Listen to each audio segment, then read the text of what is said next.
Akhil Bharatiya Congress committee की सचिव और बड़कागांव की पूर्व विधायक अंबा प्रसाद ने विस्थापन, अवैध माइनिंग एवं पुनर्वास जैसे संवेदनशील मुद्दों पर भ्रष्ट अधिकारियों की कार्यशैली पर बड़ा सवाल उठाया है। उन्होंने आज एक प्रेस कॉन्फ्रेंस में इन मुद्दों पर विस्तृत रूप से बात करते हुए कहा कि झारखंड जल जंगल ज़मीन से परिपूर्ण है और प्राकृतिक संसाधनों से मालामाल राज्य है, परंतु ये बहुत बड़ी विडंबना है कि इसी प्राकृतिक संसाधन की लूट के कारण अपने ही गांव घर से यहाँ के लोगों को बेदखल किया जा रहा है। ये काफ़ी गंभीर मसला है। उन्होंने कहा कि विस्थापितों को जबरन मजबूर किया जा रहा है कि वो अपनी जगह को छोड़कर चले जाएं। इसके लिए उन्हें उचित मुआवजा दिया जा रहा है और न ही पुनर्वास की नीति अपनाई जा रही है। कॉरपोरेट माफिया पूरी तरह से हावी हैं और कुछ भ्रष्ट अधिकारी इनके साथ गठजोड़ में शामिल हो गए हैं, जिससे विस्थापितों के साथ और भी ज़्यादा अन्याय हो रहा है। अंबा प्रसाद ने कहा कि जिस तरह से RFCAT LARR 2013 नियम फॉरेस्ट राइट एक्ट का उल्लंघन और जंगल को डाइवर्ट किए जाने के विषय पर रोक लगाना बेहद ज़रूरी है, उसी तरह से पुनर्वास नीति का सख्ती से पालन भी बेहद ज़रूरी है। इन विषयों से संबंधित पदाधिकारी जब तक धरातल पर इन विषयों का अनुपालन नहीं करेंगे, हमारा जो वस्तुस्थिति आज बेहतर प्रेस नहीं कॉन्फ्रेंस होगी। है एक बहुत संवेदनशील और बहुत ही गंभीर मुद्दे पे है, जो कि विस्थापन है। आप जानते हैं झारखंड हमारा जल जंगल जमीन की भूमि है, प्राकृतिक संसाधनों से भरपूर है, लेकिन विडंबना ये है कि यही प्राकृतिक संसाधन की लूट के वजह से यहाँ के ही लोग अपने ही घर से बेदखल किए जा रहे हैं। उनको जबरन यहाँ से निकाल के और उनका सूद भी नहीं लिया जा रहा और जा कहाँ रहे हैं। हमारे क्षेत्र में तो विस्थापन एक बहुत बड़ा समस्या है और रोज हम लोग इससे जूझते हैं। सैकड़ों लोग हमारे पास आते हैं, अपनी पीड़ा व्यथा बताते हैं। आप सबसे ये अवगत करना चाहते हैं कि जिस तरह से विस्थापित जो मूल्य चुका रहे हैं, उससे आपको अवगत करना चाहते हैं। न सही मुआवजा मिल रहा है। जो विस्थापित लोग हैं उनको बाजबरन मजबूरन मतलब उनको बाध्य किया जा रहा है कि वो घर छोड़ के चले जाए, बिना उनका बताए उनके घर को ढा दिया जा रहा है।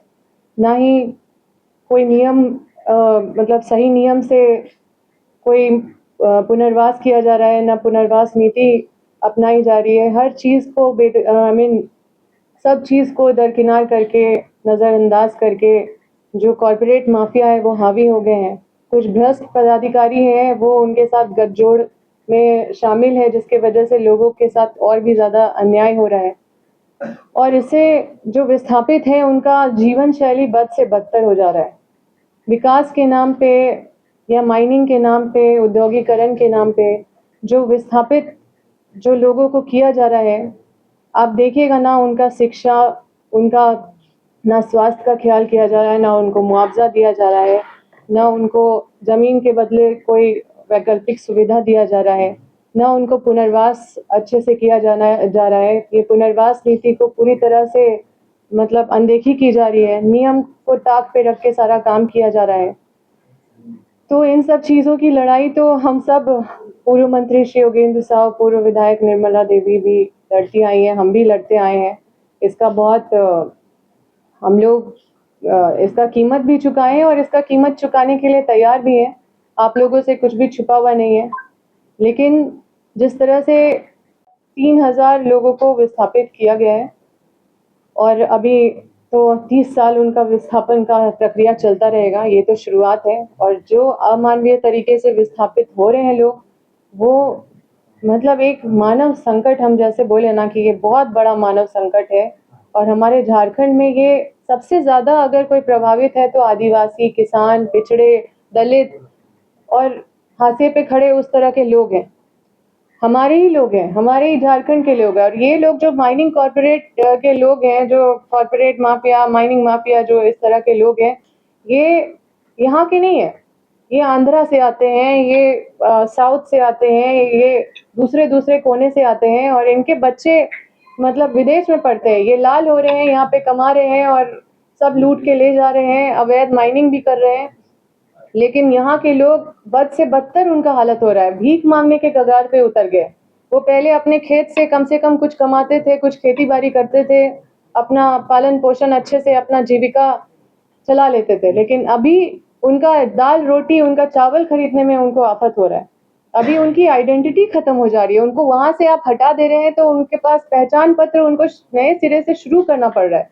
उनको जाके अपना आवासीय प्रमाण पत्र ये वो में इतना उनको संघर्ष करना पड़ रहा है, उस पे भी उनको मतलब क्या उनका हालत है वो तो मतलब शब्दों में बयान नहीं किया जा सकता है। मतलब आप मुख्यमंत्री पर आरोप लगा रही हैं कि वो अवैध माइनिंग करवा रहे हैं। हम तो आपको बोले कि माननीय मुख्यमंत्री जी को इसकी चिंता है, लेकिन हम इसकी लड़ाई लड़ेंगे। उन्होंने निर्देश दिया है पदाधिकारियों को, लेकिन जो पदाधिकारियों को जिस तरह से निर्देश जाती है उसका पालन नहीं हो पा रहा है, उसको धरातल पे हम लोग नहीं देख पा रहे हैं। और हमारे स्थानीय स्तर पे जितने पदाधिकारी हैं वो भ्रष्ट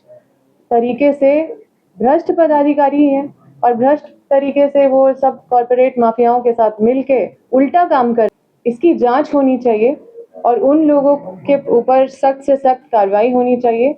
और इसीलिए हम आप सभी के माध्यम से ये संदेश हम चाहते हैं कि आप लोग जगह तक पहुंचाने का काम करें।